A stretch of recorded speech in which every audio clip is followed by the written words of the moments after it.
Cayley, Luigi, can you guys hear me? Are you receiving this?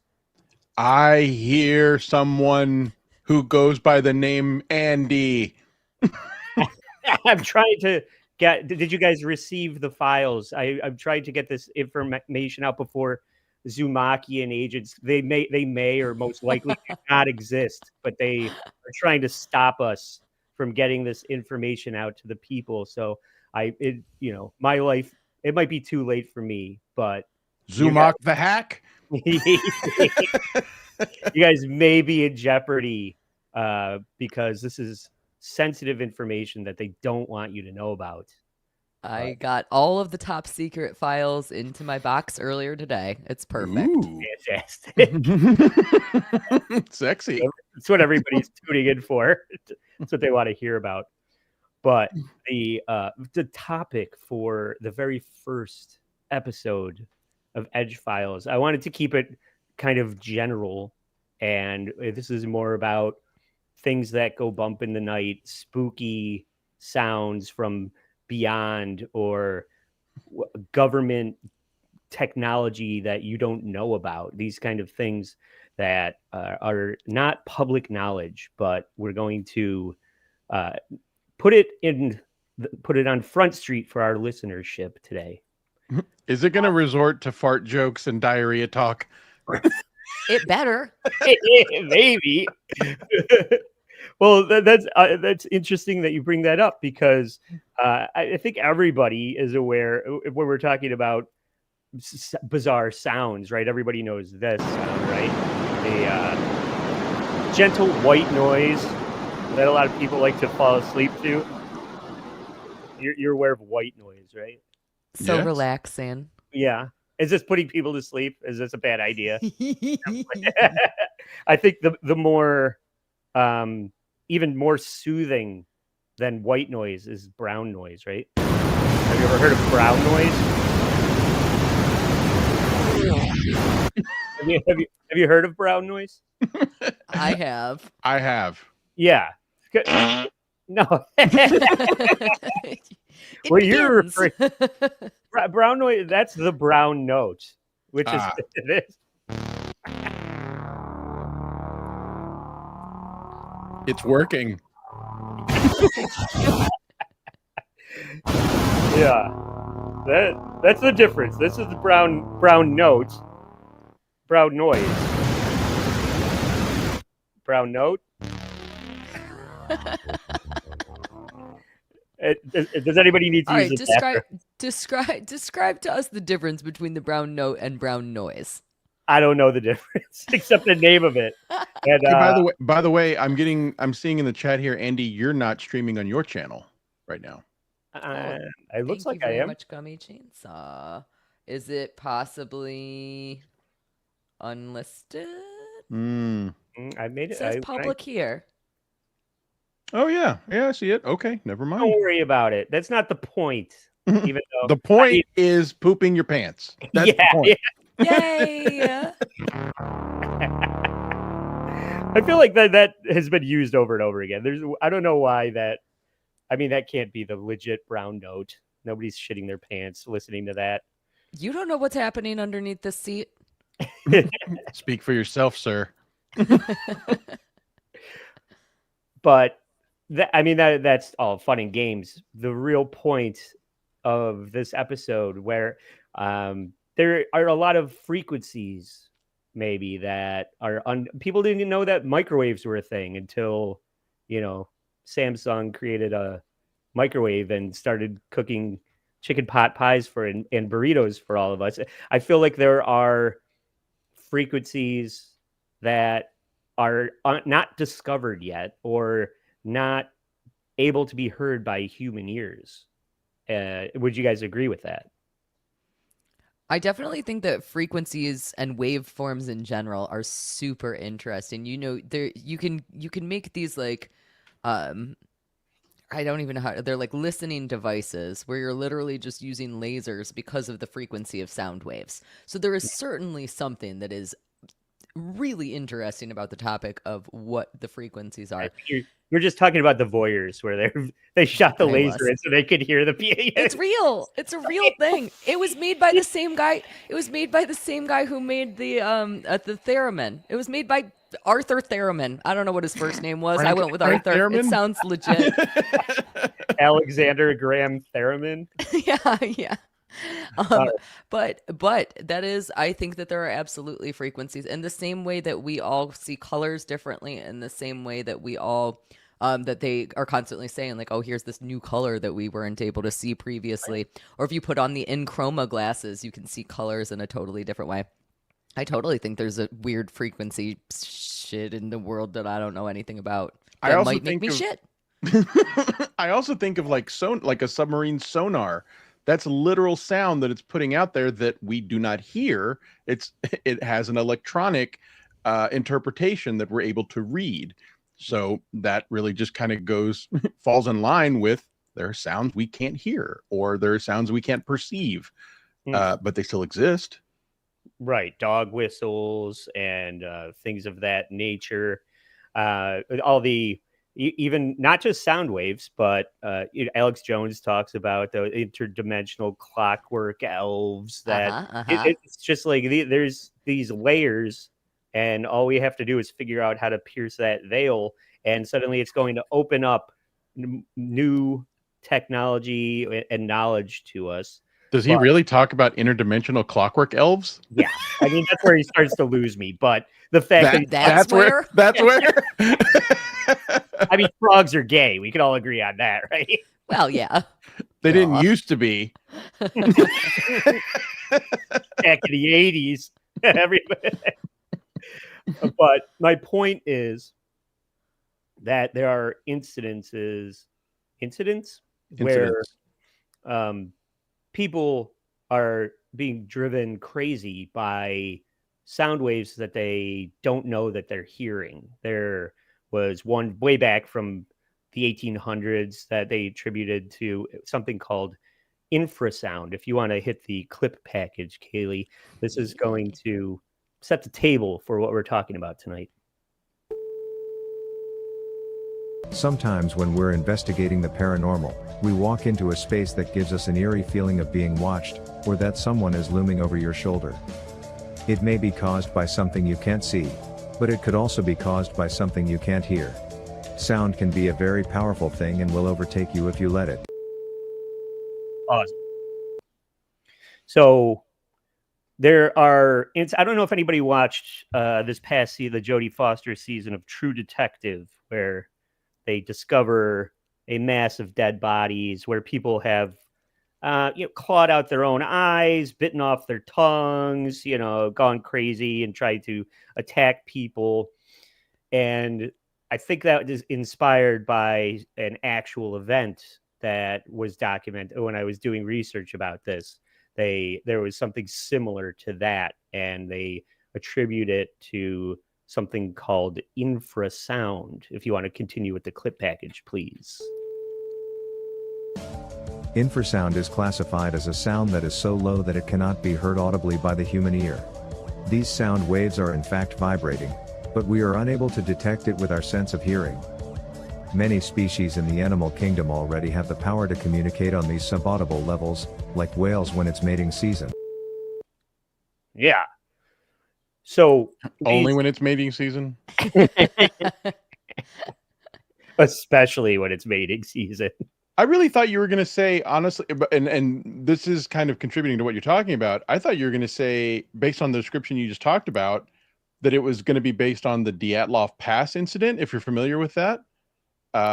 If you could fill us in, say more. Interesting. Well,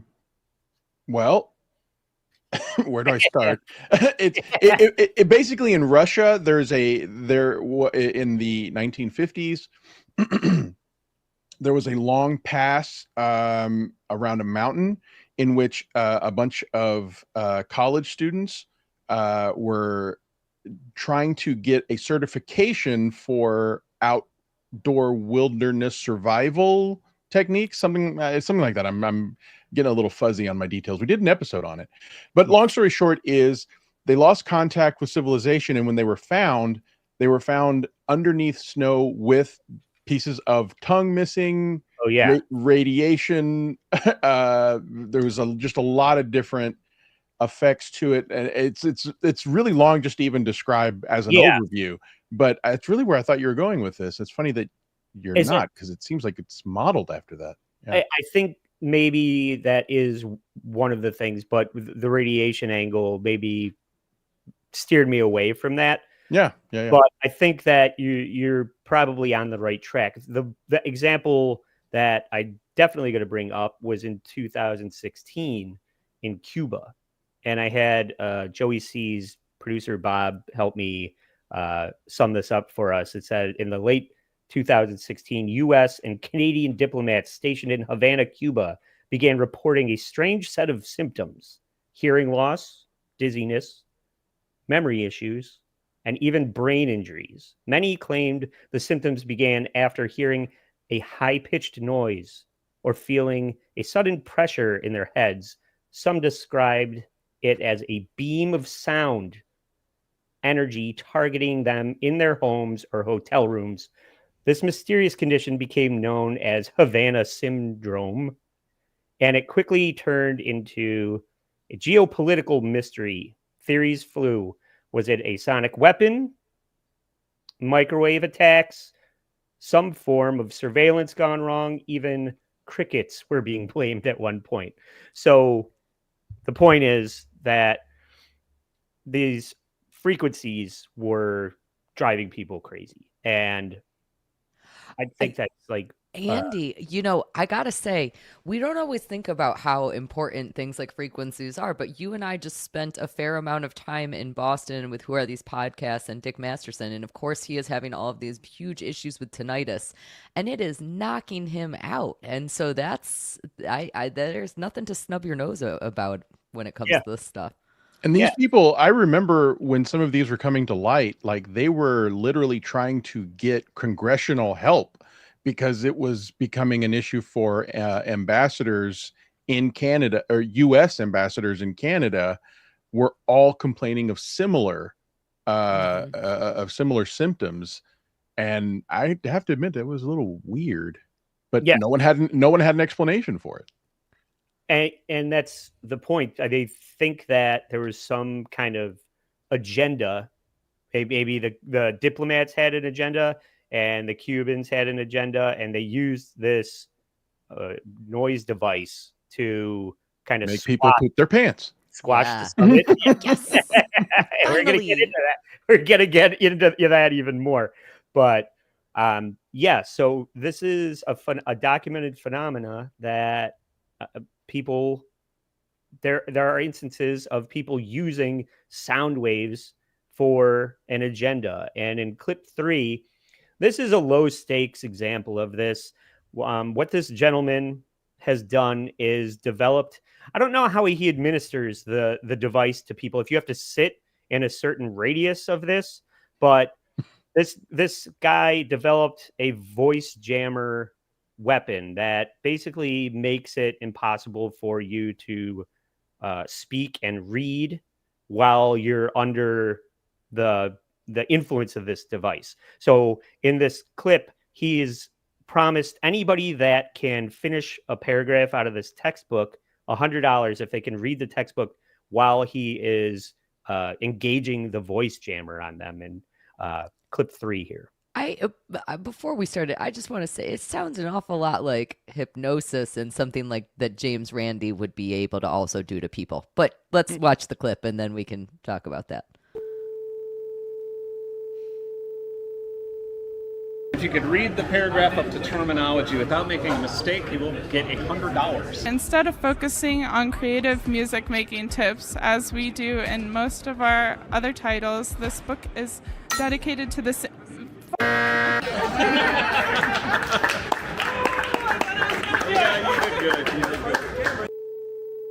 right, pause it. So there's several examples of people failing to pull this off, and what he describes is it's basically feeding your voice back to you out of rhythm and timing of what you're saying and reading. So when you're hearing what you're saying thrown back to you at like out of pace, then you just can't continue talking. And I'm curious about what you were bringing up before we played that clip. Who did you bring up there? I feel like James Randi would.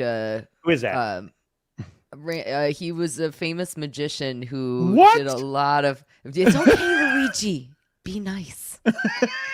It's gonna be okay. James Randi, he was a famous magician, and one of the things that he infamously did was he would try to prove psychics wrong. In particular, you would probably recognize him immediately if you saw any of the things that he did. He was hilarious. He was absolutely incredibly talented. And a lot of what he would do is he would say, well, I can also cold read a room, and so I can make this experiment happen, but then I can show you how I did it using magic, as opposed to a psychic who says, I'm doing it because I'm psychic and I know all the things in the whole wide world. Okay. But I will also say, after watching that clip, I don't know, Andy, you're more likely to have seen me do this than Luigi is, but have you ever watched me try to read anything? Because I can get about 4 words in before I sound like that girl just did. Yeah. So I don't even know if this needs hypnosis, but like if somebody was like, I'm going to try to fuck you up while you're reading, I would definitely get fucked up while I was reading. For sure. Sure. Reading is hard, but when there's $100 at stake, a lot of people will persevere. That's a good point. In the following clip, he lays out the trick behind defeating this voice jammer. Our friend Kyle is going to show you how it's There was done. one person who, to everyone's amazement, breezed through the speech jammer, Keegan. And Keegan had one distinct attribute that set him apart from every single person who took the test. He wasn't a musician. Articles in print magazines with established and trustworthy credentials. Online sources are not quoted directly without independent corroboration from other sources. Regarding the images, we've chosen to show the synthesizers from angles that balance aesthetics and functionality. For historical documentation purposes, we identify them with their unique serial numbers whenever possible. Wow! I've never been so attracted to a guy who wasn't a musician. I knew you were going to think that guy was hot. Andy has $100. Yeah, he's got ice cream money for Lucy. But I just found that so interesting because music is so important to so many people, but there is definitely a cross section of people that don't, it's just when people don't like movies or people that don't watch TV. There's people that don't put a lot of eggs in the basket of music and tempo and rhythm, and I guess that's all it takes to beat this device that this guy has developed. But it's interesting. That's really crazy. Yeah, I have my best friend. She does not listen to music in the car when she drives. Like, she doesn't listen to podcasts. She doesn't listen to music. She just drives. It's deafening, to say the least. It's deafening silence. Yeah, it's crazy. Yeah, because that's another form of torture, right? Just being completely void of stimuli. I don't want to be alone in my own thoughts. That sounds like hell. Yeah. No. Why I keep myself busy. And that's maybe the lowest of stakes of these kinds of weapons, right? Because when I first started thinking about this concept and how I wanted to present it to you guys, I was thinking of something specific in my head, and I went scouring YouTube for an example of it that I did not find. And then I realized that I had seen it somewhere in a fictional capacity, which we're going to now watch in clip 5. Oh, wait a minute. Yeah. Well, hold on. Yeah. So you're saying you couldn't find like evidence of this existing? I'm saying the thing that I was looking for. Oh, okay. I realized that the thing that I was looking for, I had seen somewhere else right here. Okay. All right.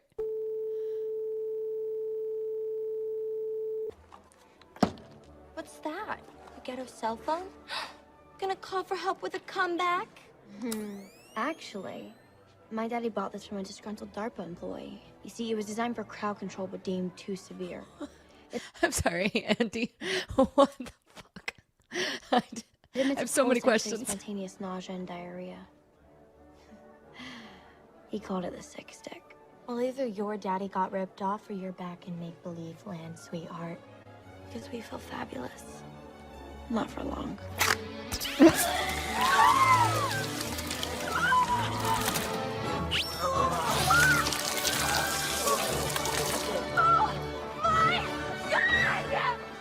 You get away from me. Please, you win. I don't want to win. I just want to make the world a better place.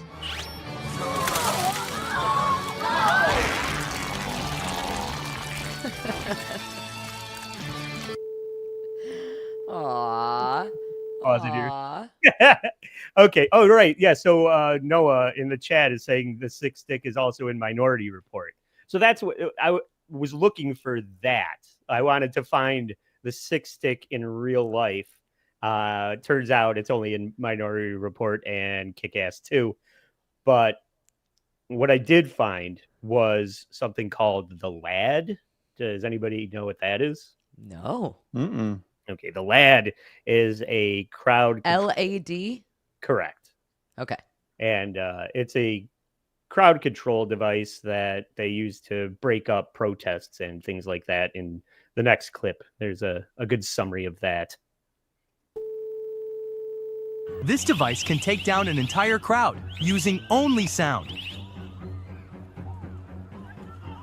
This is the LRAD, or long-range acoustic device. It's a military-grade sound cannon that blasts an ear-piercing noise at over 150 decibels, louder than a jet engine. It's so powerful that it can cause extreme pain, dizziness, and even temporary blindness. You must not interfere with vehicular Imagine standing near this.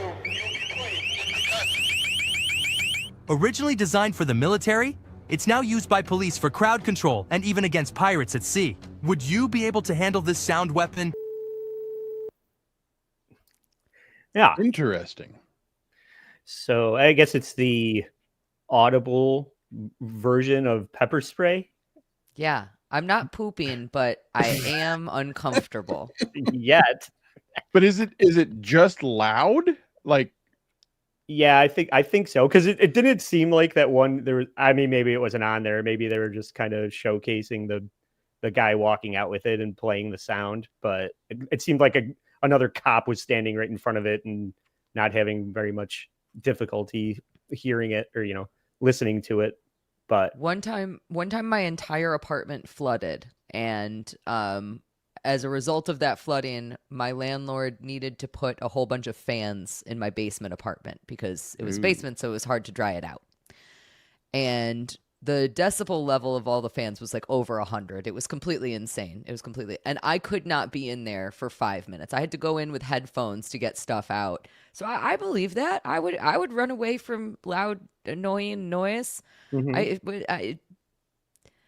What's the Dumb and Dumber noise? I can't do it. I suck at noises. But I think you should give it a try. no, I'm not gonna. I'm not gonna do it. Thank you. Well, No. And well, the audience thanks you. See, so Andy, I do know that there have been military experiments with sound. I don't know that anything has actually resulted, but there is a scientist named hold on, I gotta look this up. Vladimir Gavro. Let's see. During the 1960s, he and his lab assistants experienced pain in the eardrums and nausea, and noticed that the liquids that they were drinking in their lab, like coffee, was vibrating. And he did sounds basically after realizing that whenever you walked into his office, you would get nausea and disorientation, but they couldn't hear anything. This was actually on an episode of a show that I remember. But I don't remember how it resulted, but I know that he put forth efforts to try to weaponize the technology, but I do not know if it ever resulted in any actual military application. that we know of. Yeah, exactly. There was another video that I didn't bring because it's really just like a bomb going off sonically, though. It's another crowd control device that basically, they just drop this sonic boom on the crowd and everybody runs away. So I would say that there's definitely some form that people, a lot of it seems like it's not approved by the government for the military to use for crowd control. U.S. Now I like it. Yeah. But also, like, to your point with the vibrating in the room, and like, all of your equilibrium is in your ear. So I can fully believe that something like that would have, make you feel ill, seasick, and you wouldn't even know it. So, when we were talking about like the stuff in Cuba with the diplomats, I also had to wonder what the MO was. Like, did Cuba suddenly just decide they didn't want American diplomats? Like, why target them? And no one took responsibility for it. So in my mind, that led to a little bit of skepticism, in that I just was like, I do believe in mass hysteria to some extent, but I was like, why target these people? For what reasons? And I don't know. It seemed most of the time when there's terrorist groups, they're very quick to claim responsibility and also have a motive and want to talk about it. So that was in the discrediting pile in my brain. But at the same time, when you talk about several different incidents complaining of the same symptoms, I was like, I can't get around that. That seems pretty weird.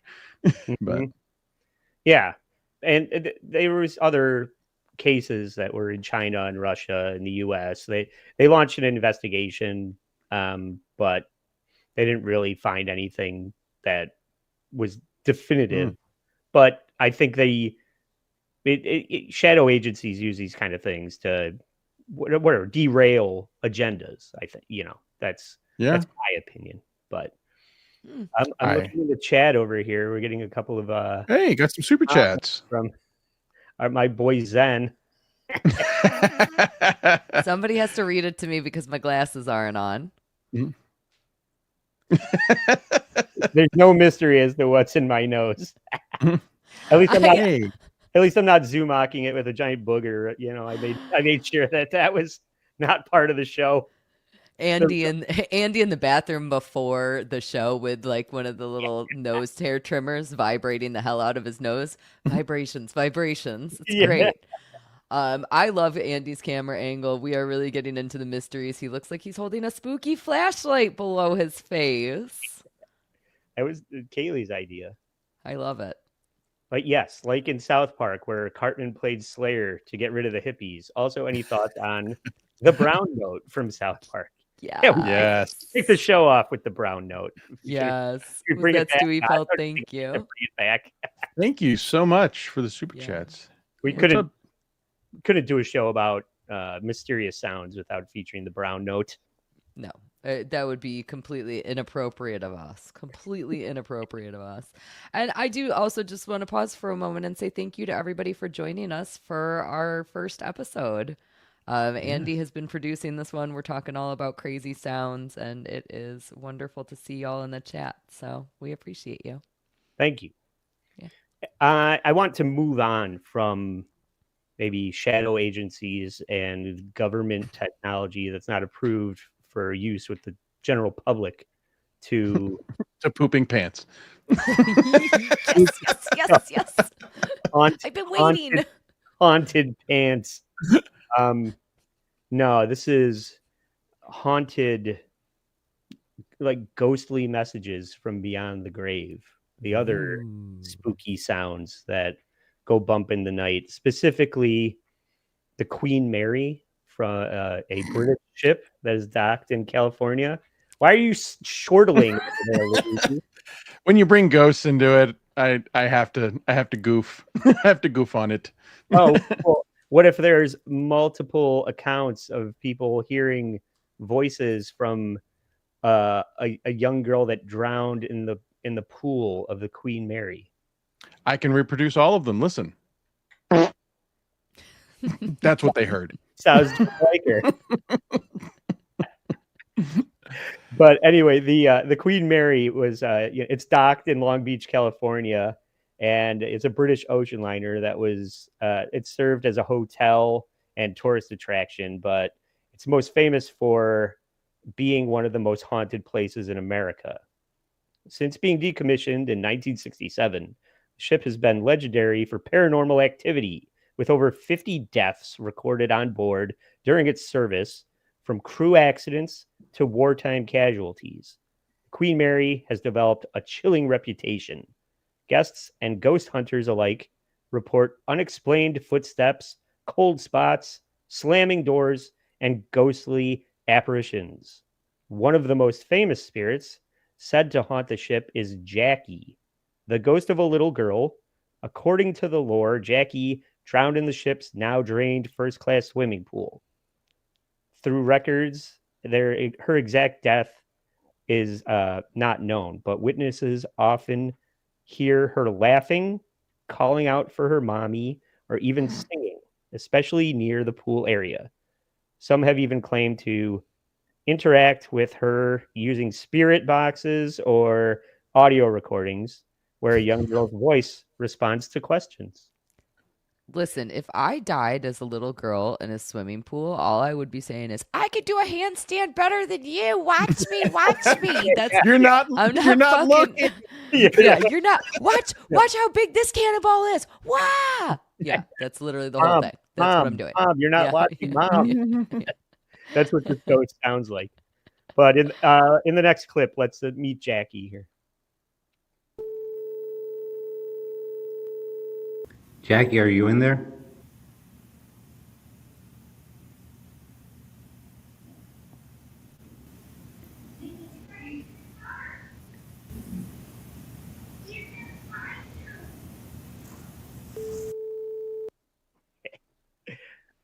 So, I mean, obviously, Luigi is going to say that could be anything. And I would kind of agree that, it says it's a British ship, but the kid has an American accent. That's kind of weird, isn't it? It's a little weird. It sounded, I watch movies a lot, and I am constantly trying to figure out what's ADR. That's the worst ADR that I've ever heard, is what I feel like. It was pretty layered. You could hear it on top of the other sounds. What did it say? Do we know what it allegedly said? I couldn't actually make it out. I have a montage in the next clip, but some of these are very hard to hear. You just hear, a voice, a little girl's voice. It sounded like something like, we could play it again if you want to back it up, but we could just go on to the next one. There's some subtitles saying, what people want you to think she's saying, or whatever. Right, let's hear some of the singing, some of the calling out. I want to hear. That's the next one. Can I play it? Yeah, let's hear. I want to hear more.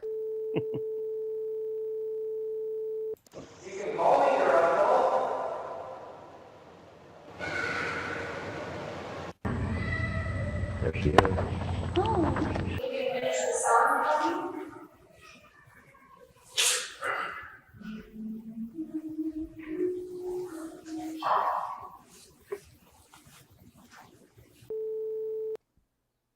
Malarkey.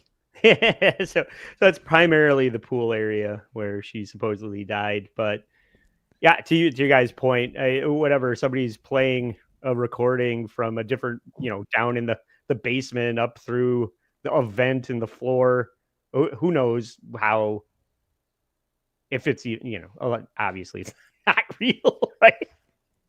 Andy. Luigi's a believer now, actually. Andy. Yeah. I'm a ghost. Jackie. Yeah.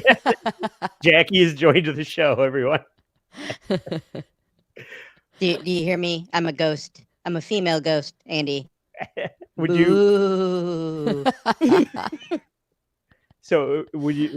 spend a night on the Queen Mary for $100? Stop asking me. You keep asking me that question. I like that you can kind of hear your voice when you laugh. It's not Jackie, I don't think, Andy. I'm pretty sure it's actually Luigi. I can tell from the laugh. I am always interested in things like this, and I think that the Queen Mary does actually have some real torrid history in addition to the ghost story stuff. So you've heard of it before? I have, but I will also say, despite the fact that I am not a believer in ghosts, I don't particularly want to stay the night in haunted places. I think I might just be a giant wuss, though. Yeah. Yeah. I mean, I'm in that camp too. I'm not going to put myself in a position to have to do that, but also I don't really subscribe to a lot of that, and I know Luigi doesn't, but Luigi clearly loves it. Luigi is. I'm gonna get him a ticket to California to spend a night on the Queen Mary. Luigi is equal. What are you, scared? He's gone forever now. Vera Habusa. He's gone forever now. After one episode, when I switched my mics, when I tried to go back, the other one wasn't reading, and I was talking and and like you guys couldn't hear me, and I don't know what happened. Sorry. Oh, you thought you were stroking out again. You just thought you were a little out of anger. No, out of anger. You insult me by bringing this nonsense into my presence. Scared silence. Why do you say that you're a wuss about it? Like, I didn't understand. I think that Luigi, you and I talked about this a little bit when you and I were talking about The Entity. I don't like watching horror movies late at night because I have bad dreams. That's right. If I am staying somewhere that is allegedly haunted and there are allegedly ghosts in it, it's not that I believe that there's actually ghosts. It's that I'm putting my mind in the headspace of I'm in a horror movie. And in the same way that I don't like watching a horror movie right before bed, I don't want to be spooked. I don't want to have the nightmares. They're too spooky. I got you. Too spooky. You know who isn't spooky, though? You guys are going to, again, have to read things for me. We have a member for 6 months, it looks like. The Chunkster. Yeah. Thank you. Thank you for being here. And Ryan. I'm going to let you guys read. Ryan Rabalkin, Canadian $5. Yeah. Canadian. That You guys means are it's doing really great. $0. Look forward to future episodes. Also, Fart Sounds, classic. Hey, I was recently accused of being too smart, and I was like, no, listen to this. Ryan has great taste, as always. And I'm kidding. No one accused me of being too smart. Hamhead, $2. Thank you, Hamhead. Thank you so much. Wait, this show isn't about you two's The Edge. That's what I kept trying to convince them, and they just wouldn't listen. They wanted to talk about ghosts and nonsense. That wasn't the kind of edging that I thought we were doing here. I don't know. I got confused also. I'm a woman. I don't know how things work. Come on. Rumple Trenchcoat, a Columbo podcast. Thank you so much for being here. Thank you for the $5. You had me at the Columbo theme thumbnail. Yes. Andy really likes himself as Columbo. We're gonna have to do some more face swaps with Andy as Columbo. Andy as Columbo is like my new favorite thing. I love it. And super sticker from Donna G. Thank you for the $4.99. I don't see it though. Thank you, Donna G. I probably have messed something up in something. Oh, it's because okay. Nope, we can't. I don't think we could see it here in the chat, but I think it's on your channel. I don't know how super stickers work, so it's very appreciated. Thank you so much, Donna G. And thank you you guys all so so much. much.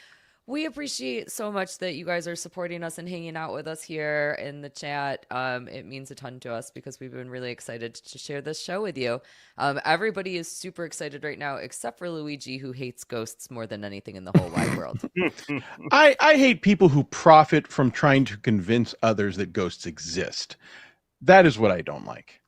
And yeah, that's what Skeptical Robot is about, is just the people who profit from perpetuating nonsense. Absolutely. I'll forgive Andy. The Queen Mary is very interesting. I'm with Andy on this one in the sense that it is an interesting story, but I'm with Luigi in that ghosts are bullshit. Yeah, I mean, I'm not trying to say that it's real. I'm just saying that these are audible phenomena that people can't explain, and that's the theme. I can explain it. Oh yeah, it's nonsense. But yeah, where's the voice coming from? Where's the voice from? Coming CapCut. You think it's just on the video? You think if you go to the boat, you're not going to hear anything? I assure you, I would hear nothing. I would willing to bet if you on it. went in a hypothetical situation, if you went to the Queen Mary and you heard something, and you knew that nobody else was there, like if it was a relatively controlled experience, would you feel differently than you do? I don't think so, because to say that I haven't experienced unexplained things, I'd be insincere. I have experienced things that I cannot explain. I just simply don't believe that the explanation is wandering spirits who have nowhere to go. So that's actually a really good response. That's a really good response. I like it. Care to share any of these stories on a show that's about entertaining stories? Yeah, I mean, I'll admit, I lived in, so I grew up with, okay, well, I guess we'll get into it. I grew up with a highly religious, mentally ill mother, who was very devoted to believing that ghosts were everywhere and that maybe demons were even in the house or wherever she went. And yes, I realize that explains a lot of who I am. You don't need to tell me. But she would constantly put fear into me that there were spirits everywhere. And like, I don't know. I'm sure I'm not the only one who grew up with an overly religious mother. So as a kid, yeah, I was constantly scared of being in the dark and constantly scared of being alone and constantly scared. I was just constantly scared. And then I remember one time hearing a noise that I immediately associated with being a voice. And I was like, oh my God, I just experienced a ghost. And I was like terrified and like, totally frozen about it. But then the more I thought about it, I was like, wait a minute. Did it really sound like a voice? Or did it sound like a hiss coming from a possible pipe? And like, the more I just sat and thought about it, I was like, I don't know that was a voice because it didn't say anything. And that's really kind of where like a lot of my skepticism like was birthed from, was me just thinking, okay, let's analyze this. I want to think a little bit more about it. Am I just simply jumping to the conclusion that I was told is the conclusion I should jump through? And if it was in fact a voice, why didn't it say anything? Or why didn't I understand anything it said? And so I don't know. I just went through like this ledger of questions, and I was like, yeah, I made all that shit up. That was my imagination. I was like, I mean, that's ultimately the conclusion I came to. And then I just started telling myself, yeah, no, I don't believe this is true. And then at that point, it's hard to convince me of anything. However, I am very open to say that I do believe I once saw a UFO. I do believe that I saw that in the desert. In the desert of New Mexico, of all places. Oh. Yeah. Makes the most sense of anything you've said all night. Yeah. What do you think was in the UFO? Well, that I don't know. And I'm never going to like... You're not going to speculate on that? I will just simply say I saw something that looked like it was flying, and I couldn't explain what it was or what shape it was. All I saw were two red lights on it. And I was like, interesting.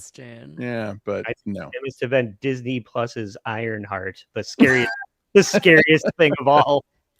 Well, I had a friend that, it was the Isotopes announcer, original drummer, Hercules Rockefeller, used to live off campus at a college in an old farmhouse in the middle of nowhere, and they only had access to the first floor, so the whole upstairs was not in use. Nobody was supposed to be up there, and he would tell me all the time that he would hear footsteps up there.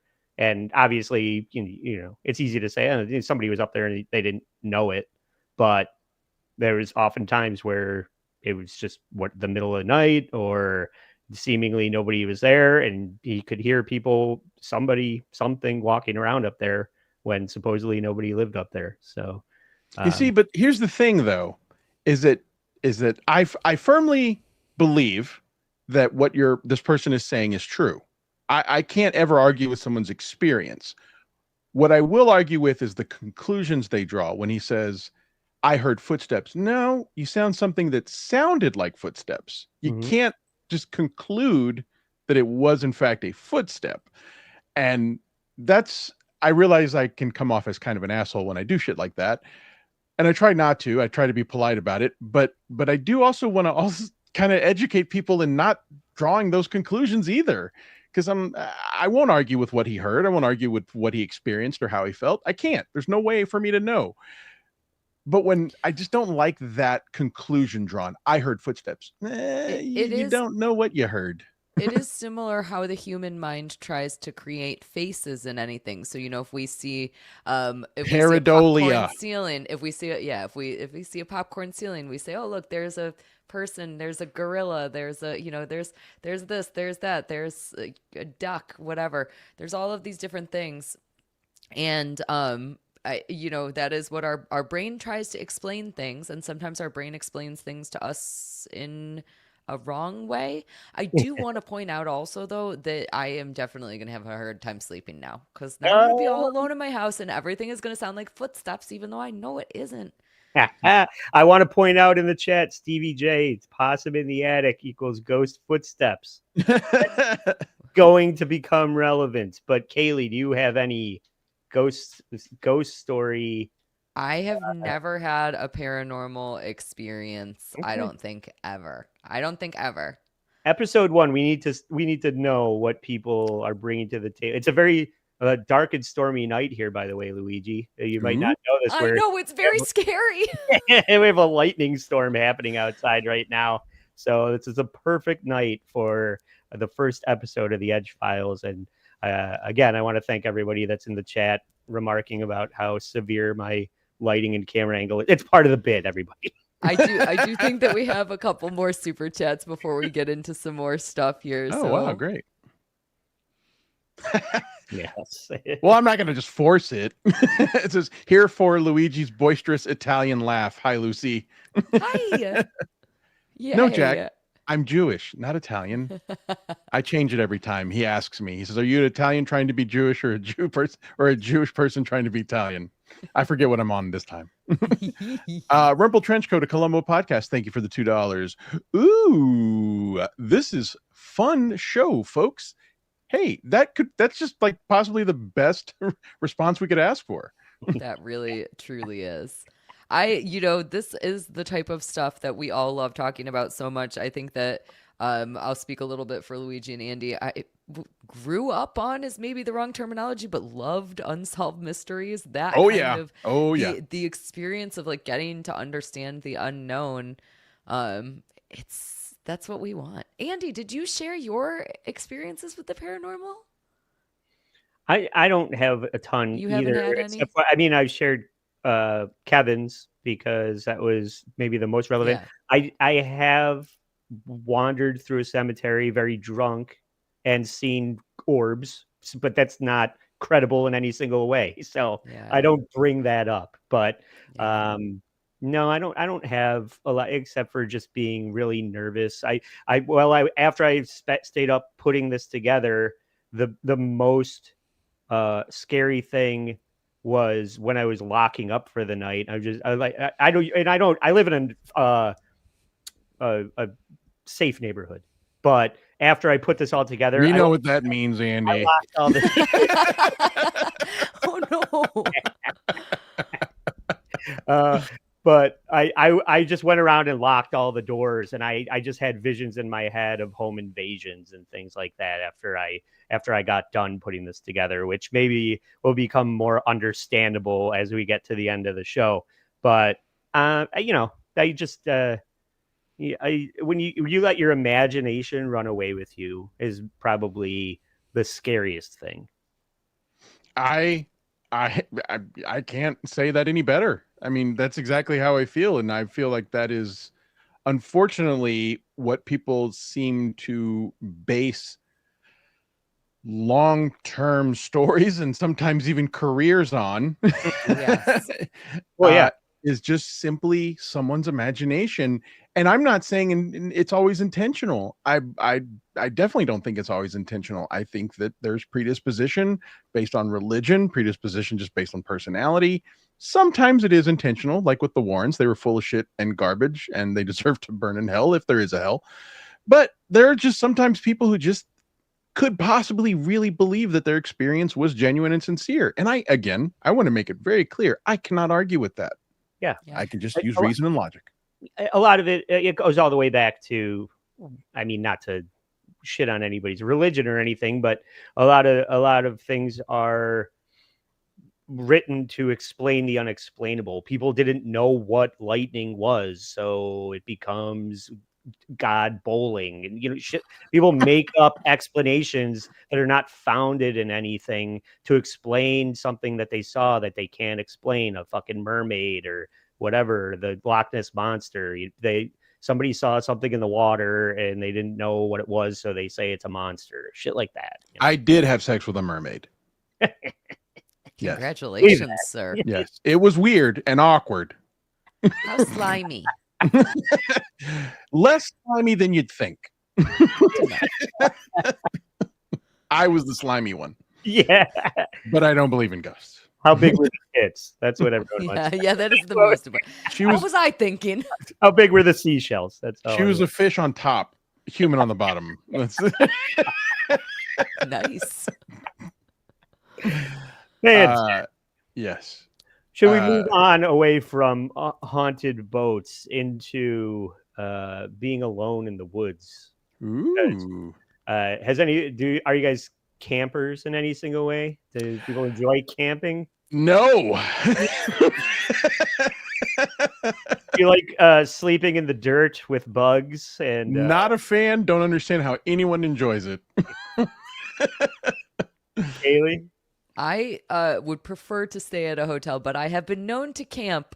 However, when I was starting to get into camping, that was when I got into the band Children of Bodom, and then I learned about the Lake Bodom murders, and then I became terrified of camping ever again. So, that'd be a great topic for this show. I do. It's still unsolved, right? Very. There have been recent developments. I don't recall if it's officially solved or not now, but intriguing. I love hiking. I just would like to, at the end of the night, put my head on a pillow in a bed with a temperature-controlled room. Yes, and shit in a toilet. Yeah, that's great. There's a lot of reasons to not go. That one bothers me less than the pillow. I want a good pillow. I don't care where I shit. He's shitting right now. Play the brown note again. Thank you. Now we all are. Oh, yes. Hold on. We have another super chat I want to get to before I forget. Wait, I don't think I can put. Oh yeah, okay. Rumble Trenchcoat, a Colombo podcast. Thank you for the $5. That was supposed to be a spooky ghost going, ooh. The way I did it, I guess, was a little gay. It says maybe it was the ghost of Paul Lynde.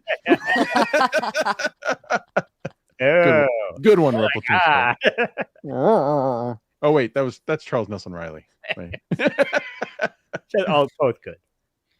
At any rate, there is a big population of YouTube videos about these maniacs that go camping alone, and oftentimes it's pedestrian, even boring. You know, I spent virtually my whole childhood every summer camping in the Adirondacks at Lake George. We had to pack everything into a boat.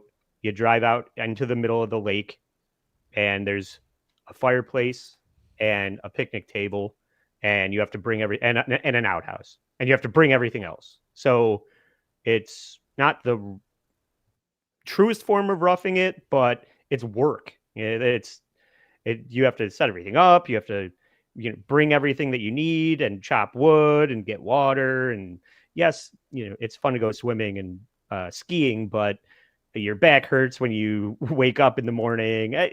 Camping sucks. We can all agree. It sounds like a blast. Yeah, right. At any rate, I'm sorry. Read the latest full of. Tony. Hack the Movies. Thank you for the $5. I'm late. Is this a camping podcast? It is. It is now. A campcast. Listen, I'm sorry, Tony. that made me laugh. Listen, Tony. Tony's just jealous that we're talking about camping while he's talking about boring movies over on Hack the Movies. Go ahead. I'm sorry. I didn't mean to interrupt you, Andy. Hey, no, it's fine. I need Tony. We need to set the table for Tony to understand what's happening. You joined at just the right time, Tony, because these people, when you go camping alone in the woods, don't do that. Is my advice. Ghosts aside, there's wild animals. You could Good advice. hit yourself with an axe while you're trying to chop wood. You could fall in a ravine and have to cut your own arm off. You've seen that movie, right, Tony? It's just like so many reasons to not camp alone. But in the next clip, we're gonna learn one reason not to. Remember that super chat or that comment. Friday night, but I'm going away Saturday, so I've got a bit of a drive as well. So I didn't want to be tired, and it's going to throw it down Friday night as well. And rain camping is really good. Sounds terrible.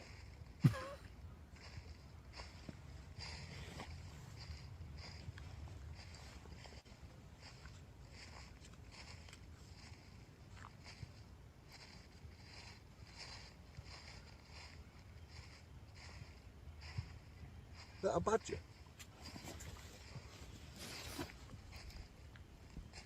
Hello?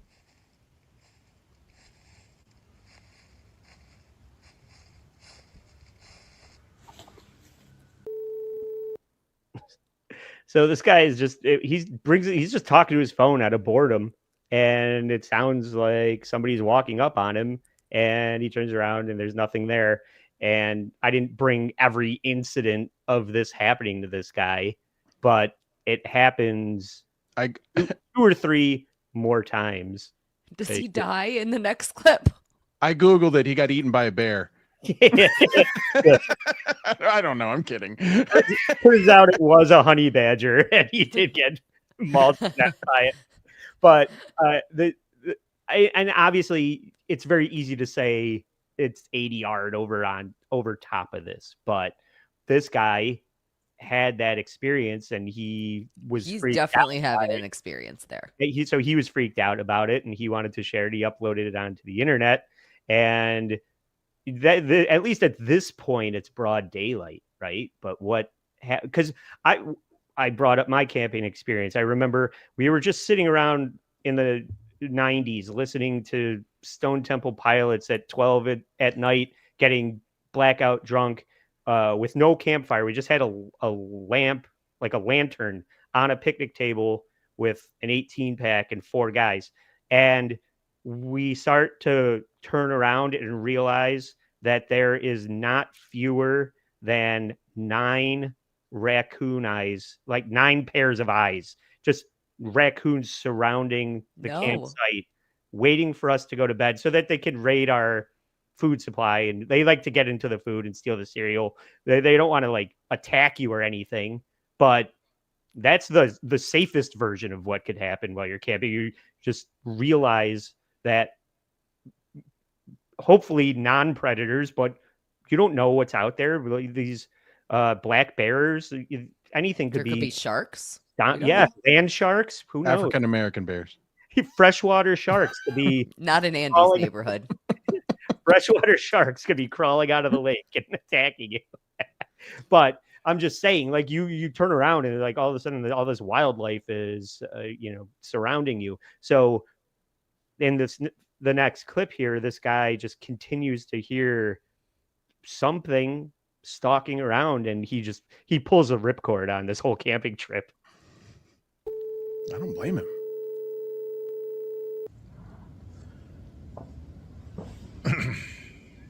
I'm going to be honest. I can't stay here now.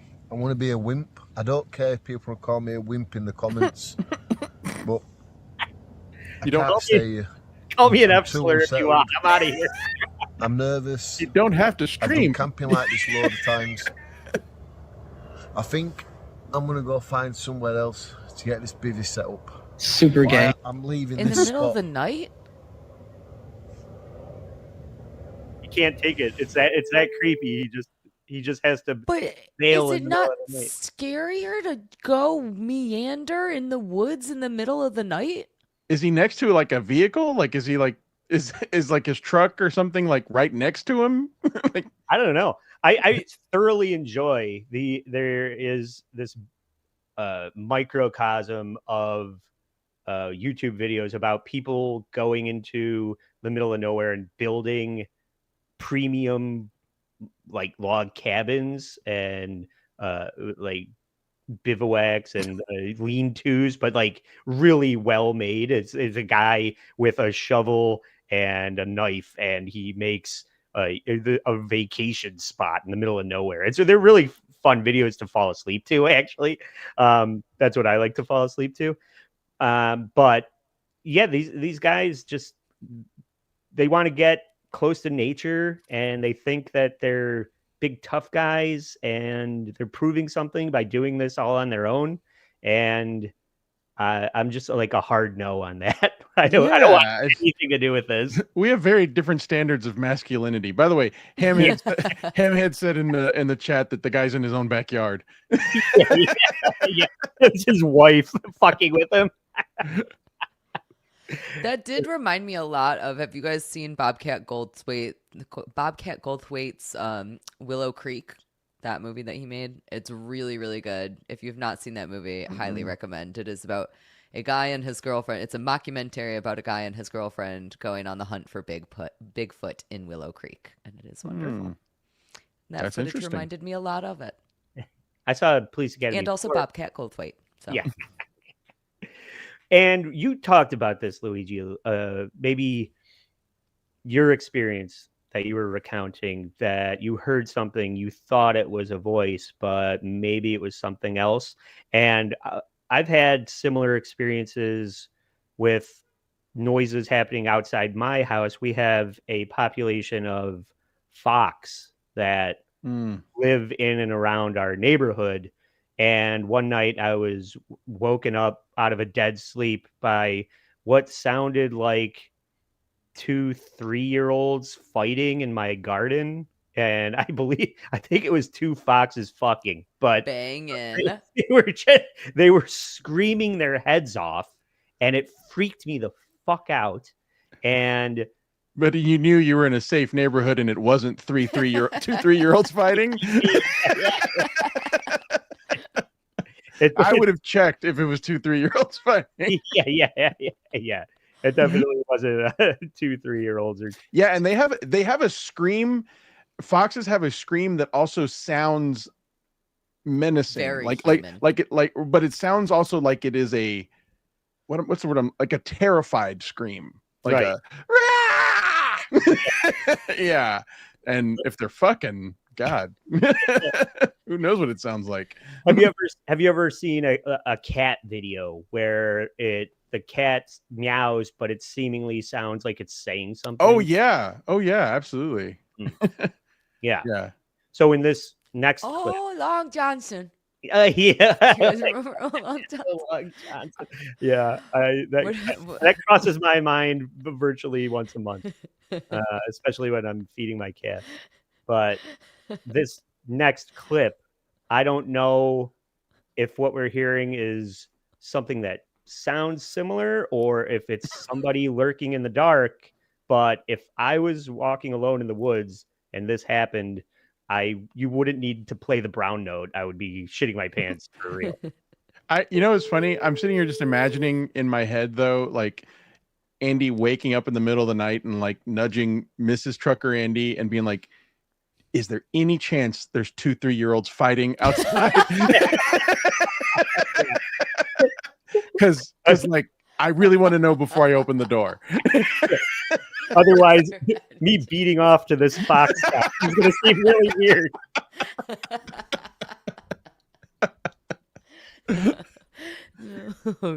Anyway, unknown voices in the woods.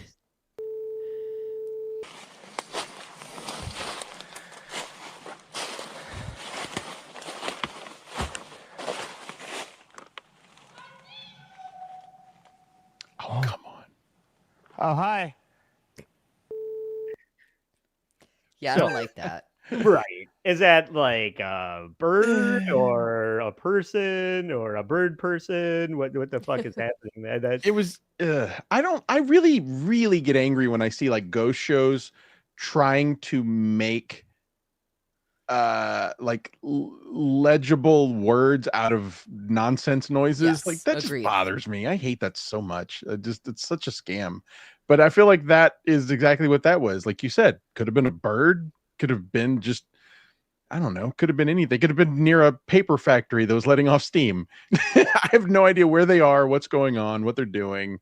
But it didn't sound human either. This isn't anybody claiming that this was a ghost or that this was a person Yeah. or that it was a bird. It was just something that happened to them. And if that happened to you, you would probably be freaked out.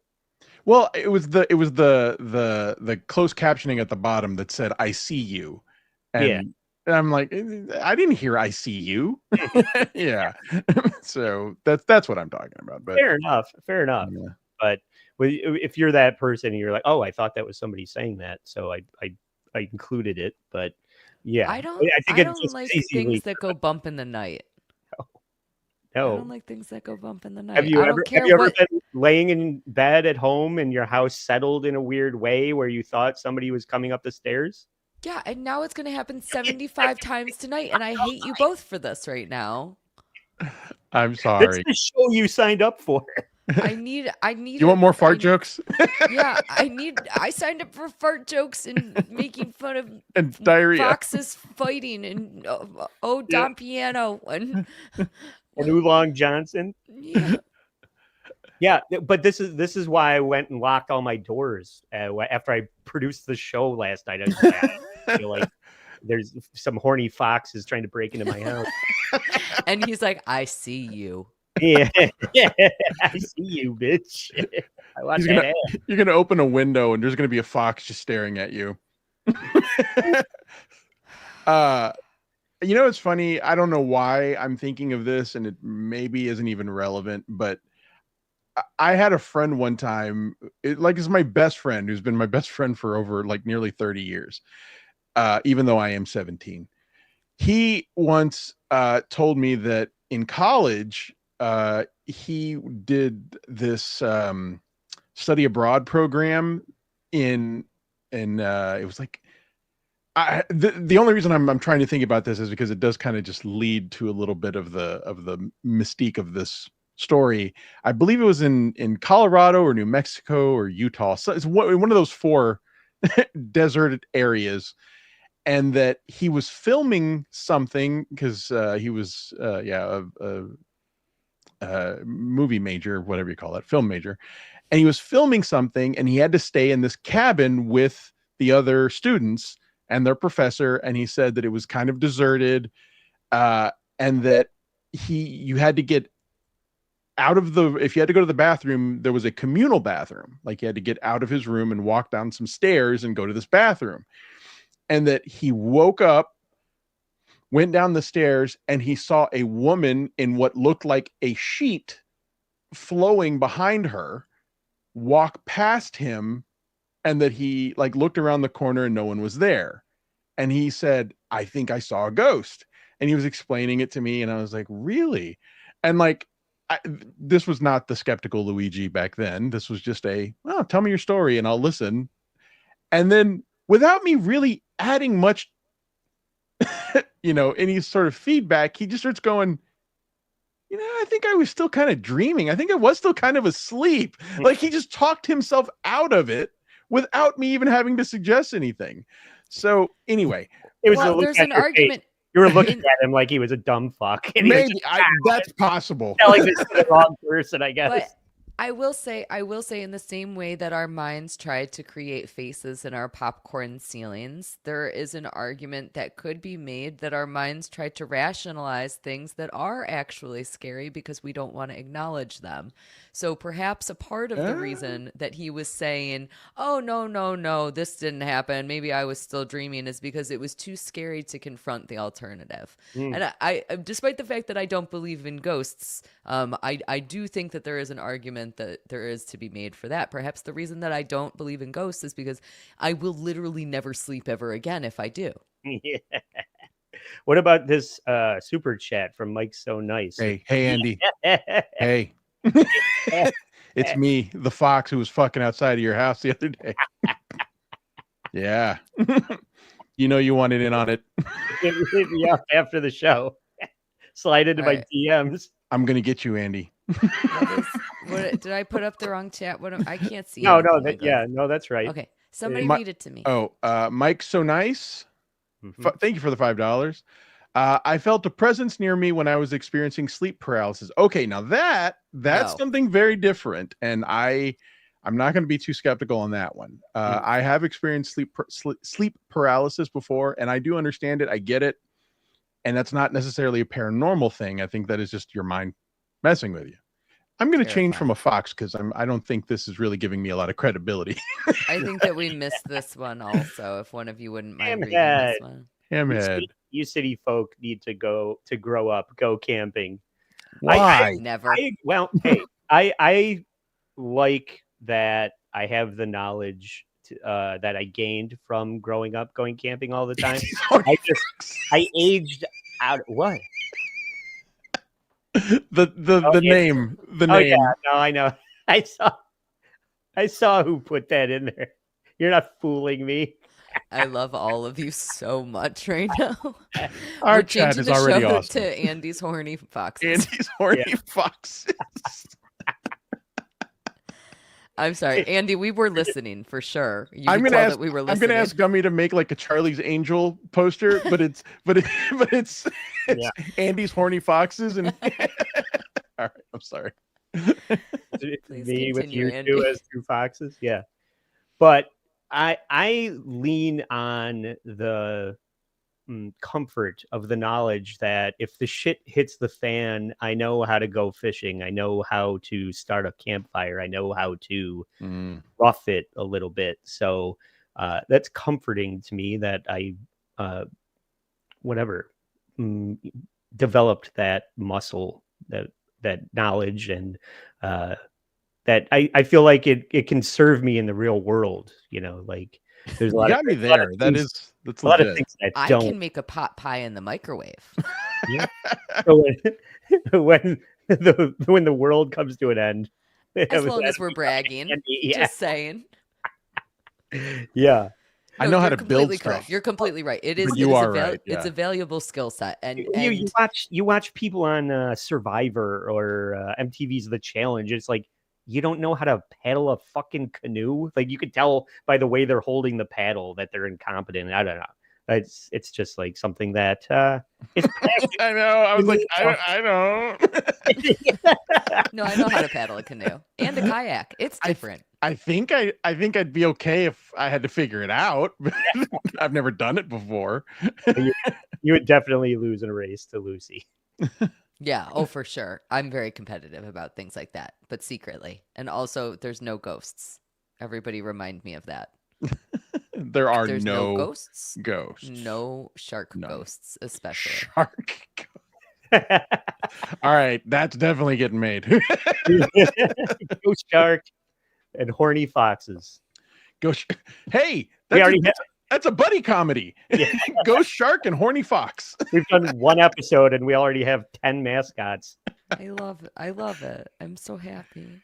You guys, I'm so happy. All right. Do we have more? Did you set up a clip and then we got totally derailed by your stupid horny foxes? Or no, yeah. The I see you voice in the woods was a one. I love this. Oh yes. This last one is legit. This is not ghosts. This is not government weapons. This is just fucking creeps being creepy. Okay. And the creepiest thing that could happen to you when you're camping is that you hear something in your campsite outside your tent. And if you're lucky, you're there with a bunch of people. If you're lucky, you're armed. If you're lucky, you're in a tent that is big enough for more than just a nylon coffin. This guy is sleeping in one of those one-person tents that is big enough for just you. And this is like what Jason Voorhees picks up and beats against a tree with somebody inside of it. It's a giant sleeping bag, basically. And this is going to start with somebody circling his tent and touching the tent and freaking him the fuck out.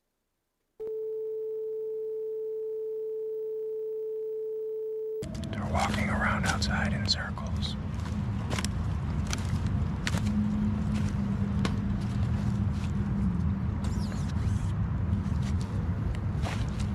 Hello? Hello? All right, I don't like this. Hello? Hello? They're touching my tent. Stop. Hello? Hello? All right, I'm getting out of here. So it seems very Blair Witchy, right? I hate it. Yeah, I hate it too. I don't like that at all. And it's very easy to say this guy staged this whole thing, whatever. It was his friend and they wanted to go viral or something like that. Say what you want. Whether it's real or fake, it's a narrative that is terrifying, especially if you have been camping. Again, moral of the story, everybody, don't go camping alone. Bring a friend, have fun together. Don't go camping. Don't go camping. Yeah.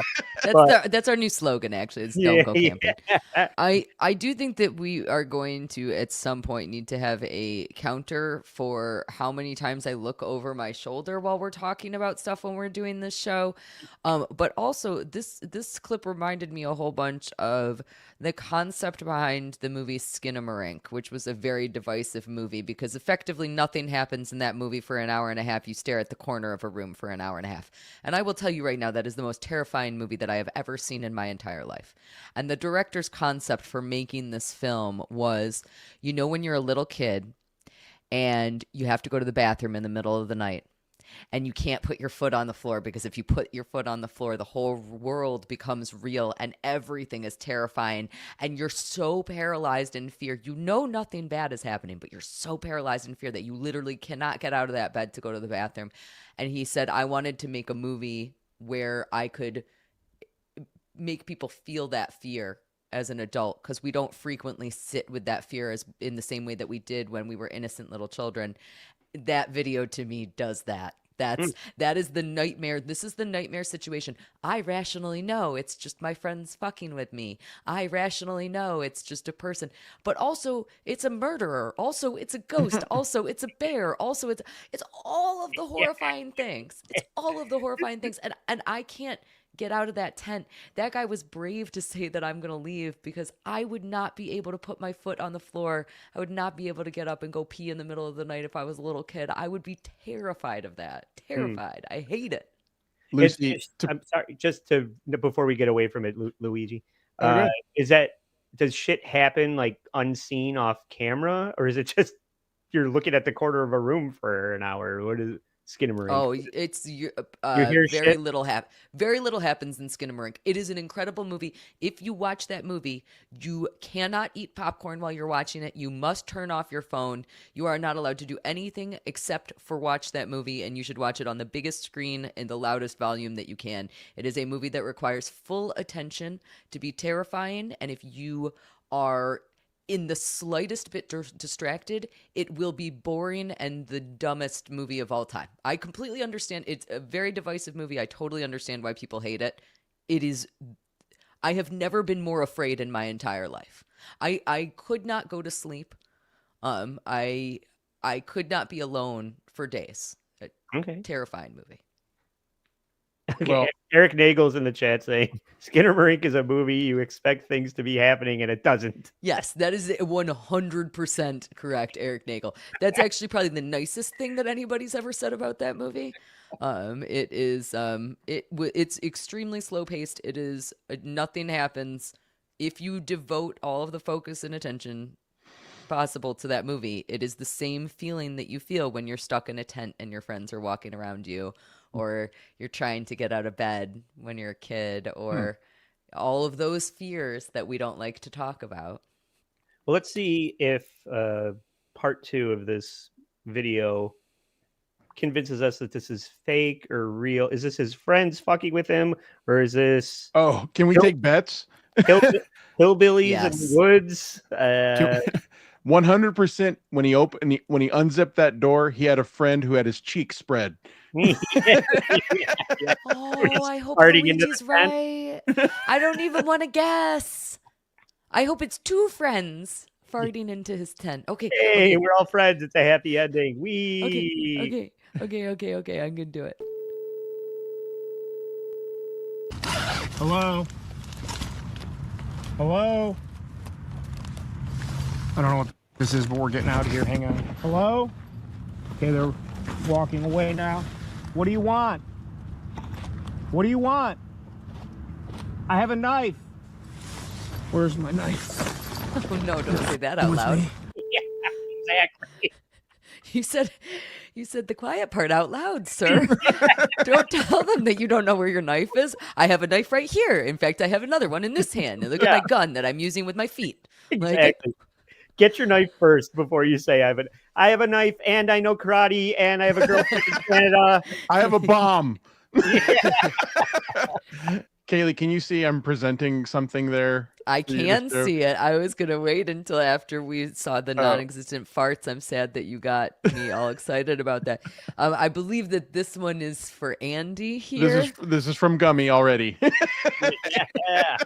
Andy's horny foxes. Thank you, Gummy Chainsaw. I love it. Yeah. Gummy Chainsaw, so talented. I prefer the Maid Marian Disney fox, but I'll settle for that. It's going to be okay, Andy. There's other foxes in the world. Andy's horny foxes. I love that so much. That's going to be the name of episode 2. Andy's horny foxes.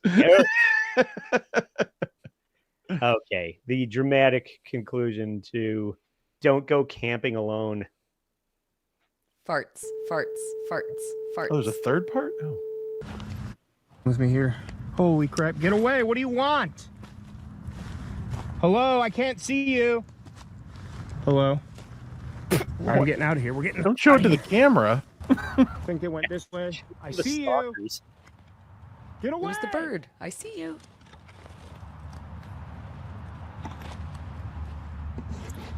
All right, I'm spooked. I don't like this. Get my headlamp on. You think?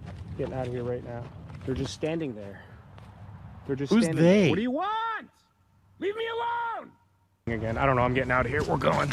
I'll come back for this. He's just leaving all his shit. All right, out of here. I'm leaving. Don't follow me. I don't know where to go. I don't know which way to get out of here. I smell your cigarette. I can hear you. I hear you. So it is just someone fucking with him. I got water in my headlamp. I don't know where to go. I don't see or hear anybody anymore. It's Bigfoot smoking a cigarette. I hear them coming. Can't see the shadow. Here's a path. Okay, get me there. I'm recording all of this. I'm calling up police. All right, I'm back on the path. Back on the path. Okay. Oh my God. So happy ending. The guy fucking survived, but only he did what everybody should do in this scenario. Just get the fuck out of there. Leave. Your tent is not worth trying to pack it up or whatever. Keep somebody from stealing it. But that is exactly what probably happened at Lake Bodom. And I just want to say that right now, except for they knew each other. Maybe that guy knew the other guy. I don't know. But that guy, they died. I don't like it. Yeah, people got killed. Yeah, see, this guy survived, I think. I'd like to believe. Know. Yeah, I know. Maybe they just found that footage. Nah, he survived. Well, happy ending. He survived. But yay, that's the creepiest. Okay. That's the creepiest thing. It's just like The Walking Dead. The zombies become a moot point. It's the other humans that you got to worry about. The people are the scariest thing. So that's actually the plot of every horror movie. Is that the zombies are simply comparative as disgusting monsters for which the humans have actually outdone. Because the humans are always the ultimate enemies in zombie movies. Yeah. This is like that's whatever what is it? The Strangers or any home invasion movie. That's No, why I'm agreeing with you. I'm totally agreeing with you. and that's what I'm saying. I went to bed and I was locking all my doors. I never lock my doors. Yeah, guys, all let's my talk doors. more about home invasion and voyeurism, two of my favorite topics, but not before bedtime. Yeah. Somebody talk about the Dan Brown note again. Somebody play me some fart noises. That's what we're going to need right about in this time. Thank you very much. Hey, Yes, there we go. when I feel get much better. when I get called to action, I deliver. I feel better already. Here's one of my faves. There you go. Very happy. It sounded happy. I like it. Haley's gonna beat me to death with a frying pan when I show up, trying to sneak up on her tonight to freak her out. She's gonna have a fox and just throw it on you. He knows when you where least I expect live, it. and I don't like this anymore. Not doing that. You're fine. She's gonna let a fox loose in your house. Two. You have a home defense cat to protect you. I have a home defense cat. I have a security system. Nobody try to fuck with me, please. She already regrets. We've done one episode. She regrets the. No, this is so much fun. I just am gonna have to watch. I gotta watch my happy time shows. What's everybody's happy time shows when they're like feeling spooked? Do you guys have happy time shows? Is that just me because I'm a giant pussy? Or do you guys have I have some happy shows that put me in a better mood. Like I watch The Simpsons to put me in a better mood. Or there's a show on Netflix I really love called Norseman. It's one of the one of the most hilarious shows ever made. That always puts me in a good mood. Yeah. Schitt's Creek. Schitt's Creek. Schitt's Creek's a good one. Yeah. Yeah. Watch some Schitt's Creek. Yeah. It's Always Sunny in Philadelphia. Oh, that's a good one. Some Nathan For You always puts me in a good mood Oh too. my God. Somebody just told me about a Nathan For You episode that I had never seen before. I've only seen like the first like one, maybe two seasons of that show. Are you kidding? Oh my God. I know, it's so good. And it's one of those things that I just haven't had a chance to finish. And somebody was just telling me about an episode of that. And I laughed. What was it? Hard. Oh Which my one? God. Now, of course, I can't even remember. I don't think I've ever laughed that hard though. If Just you hearing ever the description of it. Yeah, if you ever like just don't have time, but you want to give Nathan For You a chance, you have to I watch the loved it. final episode. The final episode is so fucking brilliant. Like I really thought it deserved awards. It was so good, but he makes a movie. Like it's like a 2-hour long, completely different agenda than every other episode. It's him. I don't think I'm going to spoil anything if I say it. It's him helping an elderly man find his lost love from high school that he regrets not marrying. And and they make a movie out of the journey of trying to find her. It is so brilliantly done and hilarious. Yeah, he's a genius. Yeah, it's so funny. Did you see the rehearsal at all? The episode 1 of the rehearsal? I haven't, because that trailer just doesn't appeal to me because I don't know what's going on. I'm like, well, I don't understand what's happening, so I'm not interested in it. You know, like I don't think it is going to ruin the experience of watching it to say that this guy wants to have a conversation with a woman that he knows from from trivia night, and to prepare him for that, he recreates the bar that trivia night is at, like to a T. Like they go to he has a stage production company recreate the bar, the outside and the inside, to a point where there's like a deflated balloon floating around the ceiling, and that's in there too. All the hot sauces on the bar are all the same hot sauces from the actual bar. It's mental. It's like, wow, like autism as art, kind of insane. So that guy, Nathan Fielder, is just brilliant. So yeah, he is brilliant. Yeah.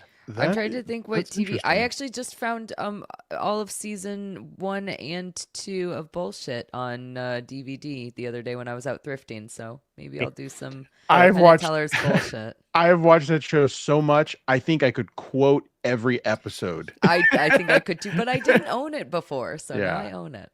So I'm excited. My about absolute favorite television show.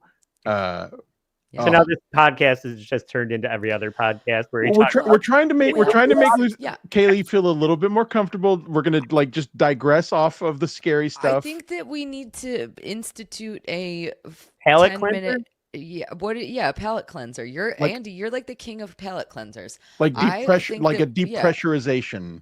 We need to so that Cayley doesn't freak out every time that we do an episode. Yeah, this is okay. It's great. I feel all better. Nobody's saying anything spooky now. All right, let's make that the end of every episode is I like that. That's good. Decompression palate cleanser. But I'll have some funny clips prepared for next episode. Yeah, now that we've done this one, the maiden voyage. Luigi is going to be the producer for next month's, the last Monday of every month. You can look forward to another episode of the Edge Files, and next month is Luigi's turn, where we won't talk about ghost horse shit, stupid haunted. We might haunted boats or whatever, but I just thought that was good. It was more of like a broad theme that was a good way to start. I think we'll get a little more focused on specific stories maybe going forward, right? But can we talk a little bit about maybe what you two and maybe the audience might be interested in for an episode for next time? I think that would be great. I know, Luigi, you mentioned a possible idea of what you were thinking about doing. Are you still thinking about that? I don't want to spoil it if you... I don't remember what I said. I actually have a full list of a lot of things. So Look at how I took notes. Oh, okay. Carl Tanzler. Carl Tanzler is a good one. That's a creepy one, though. Nothing about ghosts or anything. You know what? Carl Tanzler's a great one. I think all right, we just decided. That's wonderful. Yeah. No magician I never heard of. Yes. How have you never? Okay. I guarantee you that if I started pulling up James Randi stuff, you would be like, "Oh, I know exactly." Andy, I have episodes devoted to James Randi on Skepticism. All right, I'll go find that then. Yes, you know who he is. He devoted his life to debunking anyone that claimed that they had supernatural powers, and offered $1 million, and worked with Penn and Teller to debunk all these people like Uri Geller and Peter Popoff. Anyway, he devoted his life and offered $1 million to anyone who could prove that they had psychic powers, and no one ever collected the $1 million. Amazing. But yeah, so I've got a long list, a pretty long list of stuff that I would like to talk about on this show. But I think Carl Tanzler is a good one. And folks, if you don't know the story of Carl Tanzler, I will give you a small little summary. A guy fell in love with a woman and she died. All right. Well. Tune in for the rest. Ooh, spooky. And he wouldn't let that stop him from loving her. Yeah. And there's aliens. Well, I think that we are all going to... Yeah, I'm not kidding. No ghosts, just aliens. No ghosts. There's spaceships and corpses and weird tubing systems that go in corpse vaginas. Is there a creep off episode? Have you done an episode about this? Or is there a creep off episode about it? Ooh, I don't know. I don't remember hearing a creep off episode about this. Oh, okay, I don't know. It's starting to sound a little familiar, but guess where it happened, folks? You guessed it, Florida.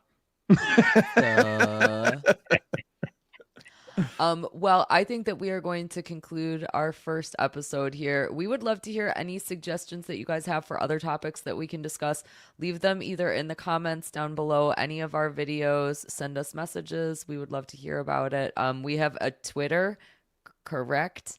Yep. It's Instagram and Twitter accounts for the show. But you can reach out to any of our social accounts as well individually. So So we look forward to seeing you guys again the last Monday of every month. So the next one is going to be July 28th. And we will let you guys know the time once it gets a little bit closer. But we thank you so much for coming and hanging out with us on this first episode. Andy, you did an awesome job with presentation. I loved getting to learn all about this. goofy stuff. And I just want to end by saying Andy's horny foxes, but I think that you guys would probably both like to plug things that you're up to and all the exciting stuff. So Andy, why don't you start out by telling us about what you have that's coming up that's exciting? Thanks. Yes. Thank you for enjoying the show. And allapologiespodcast.com is where you can find my YouTube channel, my Patreon, and please go subscribe to this YouTube channel. If you're listening on one of the other host here's channels, that would help me out a lot. But we have Anthony Zenhauser on Wednesday's episode at 10 a.m. talking about Brad Pitt on Dax Shepard's Armchair Expert. And that was a lot of fun to talk to Zen about. So check that out, please. Awesome. And Luigi, what about you? Check me out, luigigreenberg.com. Also, Skeptical Robot. My channel is at Papa_Electrico. I do a show on Fridays where I just do brown notes and fart jokes for a solid 3 hours. It's called Skeptical Robot. And last Friday we did, it's all about con men, grifters, and the paranormal, and the liars who spread their nonsense.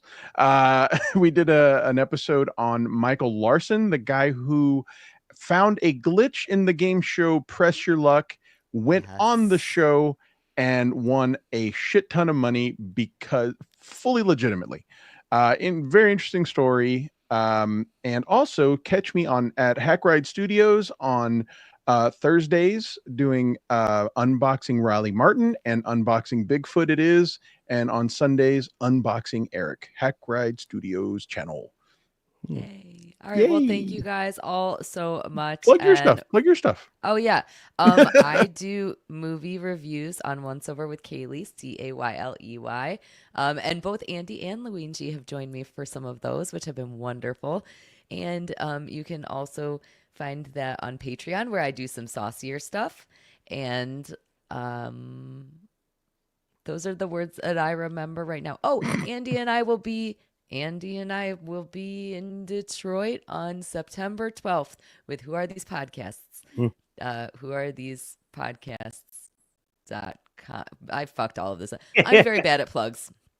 Everything's great. Everything. I'm just going to end the stream now because I did such a great job on that. Everybody make sure that you're following Edge Files. Blah. It's great.